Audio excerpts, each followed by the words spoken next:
right, so now we're at the table in the butcher shop, and we have just cut out the back straps and the tenderloins, and a little bit of the hip from the one deer for like stew meat and ground meat. But right now this is this is not a tenderloin, this is a back strap, and we are showing you how we clean up the meat after we get it off of the deer. So that is the silver skin, that white, kind of whitish stuff that was left on the meat. That's called silver skin, and you want to get your knife just thinly underneath it and fillet that part off of the meat. All of it off, all the silver skin. It comes off pretty easy. It's kind of smooth once you get your knife under it. So just get it off. It's okay if it comes off in little a couple little pieces you can go back for, and just kind of slice right off of there. And then any excess fat that you may have, that we may have left on there, we can just chop that off, which is, of course, the white is the fat. And you just cut it off. And now what we do, you may wonder, what we do with all of the excess part that we don't eat. Of course, the deer bones, this stuff that we're cutting off, which, of course, a little bit of meat always does go with it. But what we do with all of that stuff that isn't really fit for human consumption, we always give it to our dogs. So our dogs absolutely love it. And see, those are the nice cleaned off pieces right here. Okay, but no, anyway, so back to the dogs. So the dogs, we give them the legs of the deer, the bones of the deer.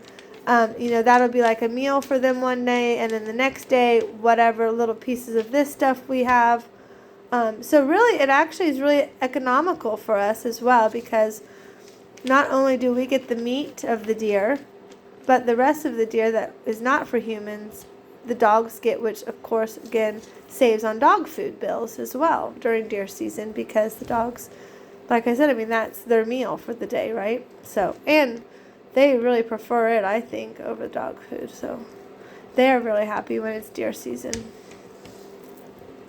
For sure.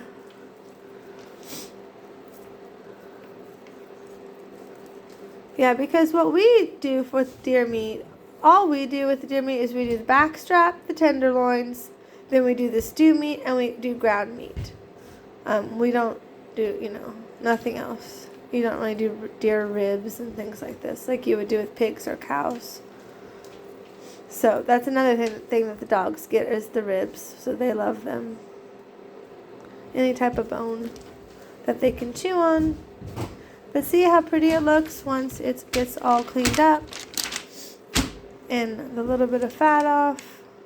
And the reason that this happens before you freeze it or before you are going to use it is that way when you're ready to use it, because like we freeze this, right? So then when we're ready to use it, you take it out of the freezer and it's all cleaned up and ready to go. So instead of waiting. And then just like that, you can just, chunk off that one piece of meat so you can get to that last little bit of white fat, and then just cut that off. So it's okay if you have to cut off a couple pieces of the meat, because this is going to be cut into, this is how we cut these are, like I said, the backstrap steaks. And this is a perfect size to wrap a piece of bacon around the edge. We do that. And then you grill it, and it's really delicious. So this is definitely your best cut of meat of a deer, is the backstrap. Now, of course, you could cut it differently if you wanted to, but if you like steaks, then you would like the backstrap steaks of a deer. And it gives you quite a lot, as you can tell. They're not big, but they are nice. They're a nice size. See? That's like perfect, right? And if you think about that, you could get, because each deer has 2 backstraps, so look how many meals you would get off of just one deer's backstrap. Look how many steaks. That was just one side of it. So you double that, right? You would double that. And that's how many steaks of the backstrap you would get off of one deer. So that's really nice. We're very blessed and thankful for that. Because that's a lot of dinners, right? And here's the next one. And I'll tell you one other thing too. Some people we've met, they say that they don't like deer meat, or they've never had deer meat. And some people have a negative feeling about it because they think it would taste bad. Well, let me tell you, because we've eaten deer meat. I've eaten deer meat forever since I've been with my husband, which has been over 20 years. And it is delicious, and you cannot tell the difference. The only reason you'd be able to tell the difference, which would be like any meat that you cook, would be how you cook it. Now, let me tell you though, there has been sometimes we don't really accept, like if somebody wanted to give us wild game that they prepare, we don't normally will not eat that. Not to say anything bad about the person, but because it is important how you prepare and deal with the wild game meat. Some people, I know this for a fact because my husband has told me or has seen it, is that, some people, they don't clean it very well. They don't clean the deer or the animal very well. That's going to affect the meat. They may not do it right away. They may not get it cold enough, quick enough. Lots of things that could happen, right? And so we just really are, do it ourselves. But so that will affect the taste. Because I think one year, a long time ago, before we ever had kids, somebody gave us, I think it was elk. And we had it in the freezer. And this was before we didn't really accept wild game meat from people. But I think after that happened, I think I stopped. I wouldn't take it and I wouldn't eat it if somebody else did it because it was so terrible. It was disgusting. Oh my goodness. And it was all of how the person had prepared it. And that's what I mean. But then when we fix deer meat, you can't tell the difference of it between beef or pork. So of course, it looks different than pork, but the taste, it does not taste any different at all, the way that we prepare this meat. So really, like I said, all right, so like I was saying about, preparing it and things like that. Now, when I say preparing, though, I don't just mean prepare the meat for cooking. I'm talking about the whole, all the steps from kill to table, shall we say.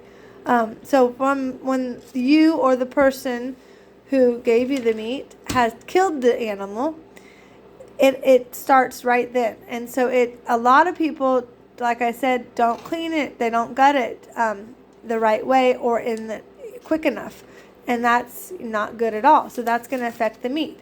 If you don't, cleanliness really is a big part of it. And temperature, I believe, would be, your second thing. Cleanliness and temperature. And that starts right from when the animal is killed. Must be gutted immediately. All of it.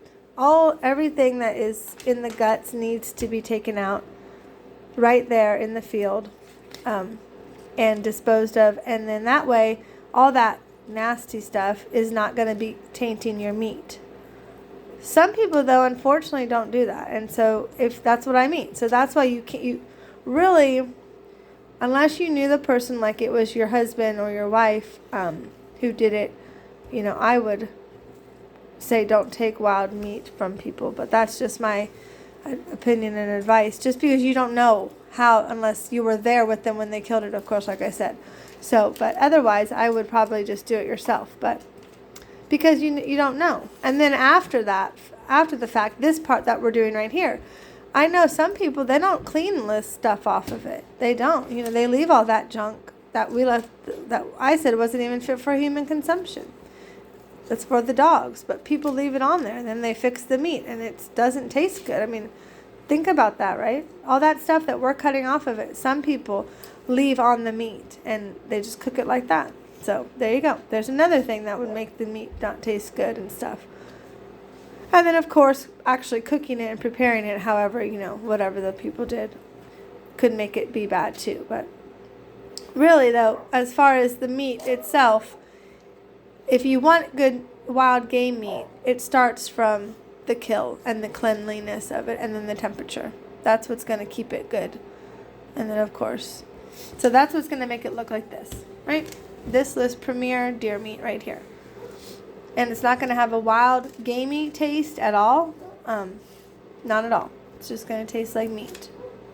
If you made this right here that we just did, that I'm videoing, this meat, if you cooked that or you grilled those steaks and you asked somebody who never had deer meat, if they came to our house and they ate those steaks, they would not have been able to tell the difference between beef and deer.